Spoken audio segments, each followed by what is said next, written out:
सानाम को जोहार और नॉय इन पे नेल दाड़ाइन कान ताबोना नॉय पूरा ठीक ठाक गे मिनिया और आशा ᱧᱟᱯᱮ हो सानाम को नापाय गे मेना पे ताबोना चांदो बंगा आशीर्वाद ते नापाय रेगे ताहेन ताबोन पे तो गाते को नॉय थंबनेल को नेल तेगे तेन पे ठीक दाड़ा कान गे ताबोना चेद विषय ते ना वीडियो दो बोन आगु का तो देलांग बोन बांग बिलोम काते वीडियो बोन नेल लगे लासेन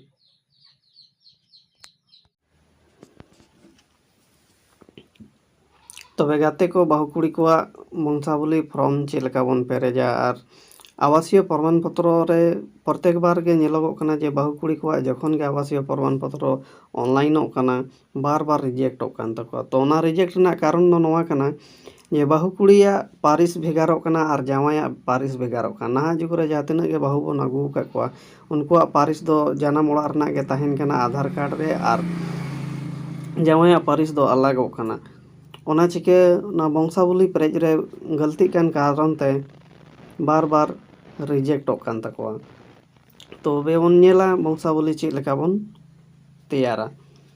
तो गाते को नोइन देखा पे कान ताबोना नोडे ऑल अकना ना नोडे ऑल अकना नोय नेल पे मई जहाँ रे ऑल अकना ओना जायगा रे दो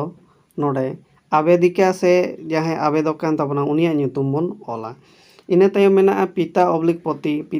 पति जायगा रे दो जहाँ आवेदिका कान ताबोना उनी पति मेन दो जावाया ᱧᱩᱛᱩᱢ बन ऑला नो नोवा जायगा रे नोडे इने तायम मेना ग्राम दो ओका आतु रे जावाया कनाय ओना आतु रे ᱧᱩᱛᱩᱢ बन ऑला नोडे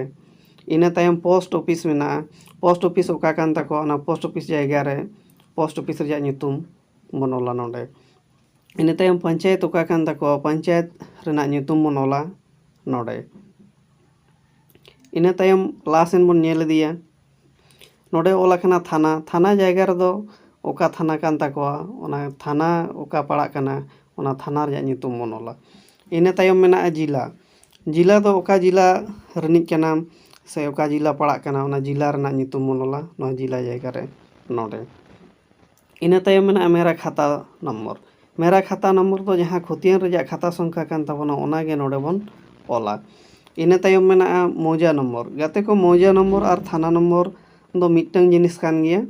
ओना खुतियन रे ऑल ताहेना खुतियन रे नेल काते बन ऑला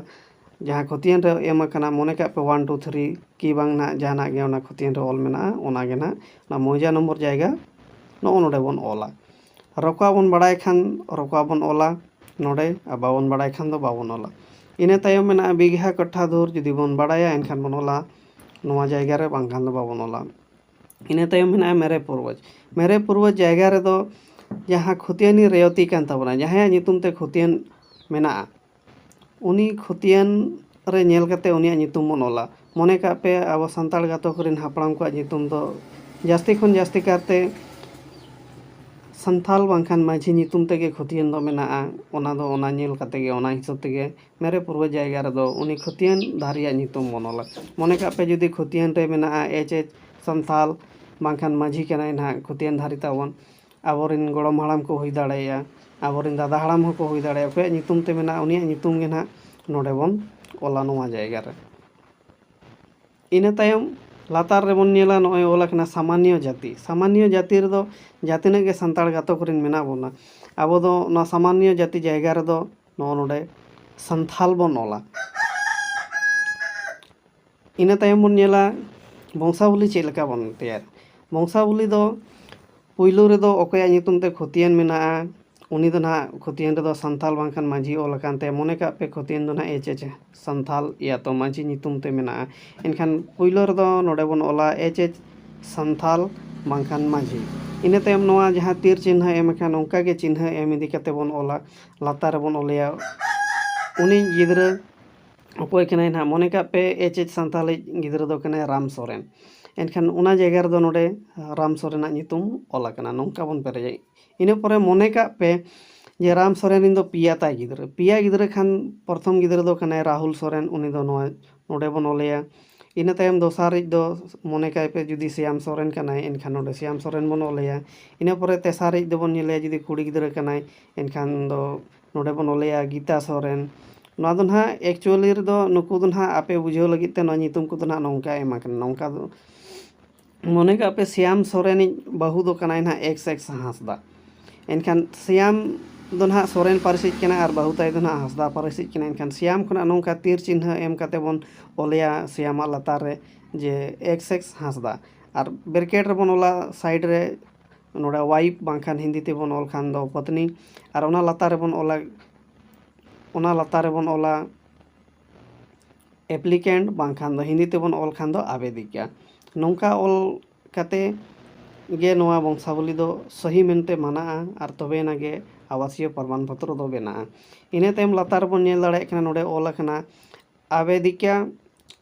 आवेदक या आवेदिका का हस्ताक्षर। नोआ आवेदक या आवेदिका का हस्ताक्षर जगह रे दो नोडे दो अकोया नितुम ते आवासीय प्रमाण पत्र बन बेना कना जहां आवेदिका कान तबना उनी नोडे बन हस्ताक्षर होचोया। इने तायम नोआ पास्ता रे मेना प्रधान ऑब्लिक मुखिया ऑब्लिक वार्ड सदस्य नोआ जगह दो प्रधान बांखान मुखिया बांखान वार्ड सदस्य जहां गे नुकु मुद्रे मिड हड़ स्टाम्प कते बन सिग्नेचर होचो कोआ। नौका लेकाते नोआ वंशावली दो तैयारोआ और तैयार लेन खान नोआ साव सावते चेद डॉक्यूमेंट लगा ओना डॉक्यूमेंट को जोगाड़ करते ओना डॉक्यूमेंट को दो नोआ को लगा ना। तबे गाते को बन नेला बाहु कुड़िया आवासीय प्रमाण पत्र रे चेद कागज को लगा ओना को दो नौका लेका लगा। बाहु कुड़िया आधार कार्ड दोसर दो लगा बाहु पति का आधार कार्ड मेन दो बाहु कुड़ी जावाया आधार कार्ड। तेसर दो लगा वोटर कार्ड बाहु कुड़िया वोटर कार्ड। इना परे लगा बाहु कुड़िया पैन कार्ड इना तायम लगा आको पारिवारिक रेशन कार्ड।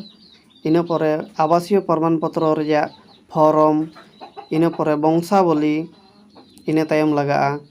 खतियान।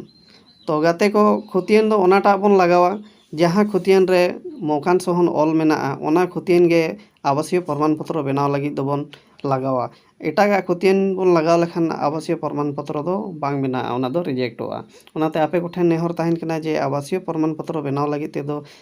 खतियान बन नेला खतियान रे जतो होड़ा गे मकान सोहन ऑल ताहेना जहांटा खतियान रे मकान सोहन ऑल ताहेना ओना खतियान गे बन लगावा। तो गाते को नोआ आवासीय प्रमाण पत्र दो ओकारे बेना तो आवासीय प्रमाण पत्र बनाव लगी ते दो आपे सुर रे जहां रेगे सीएससी सेंटर बांखान दो सुर रेना प्रज्ञा केंद्र ताहेना ओंडे गे चलाव कते नोआ को कागज को इदी कते बन बनाव होचोयमा खान गे आवासीय प्रमाण पत्र दो बनाव कते हिजुआ। तो गाते को आपे ठेन निये गे नेहर जे नोआ वीडियो जुदी पे कुसिया चैनल सब्सक्राइब ताबन पे लाइक पे शेयर पे और निये को मेन कते गे नोआ वीडियो दो नोडे गिन मुचादे ताबो मा तबे सानाम को गे जोहार।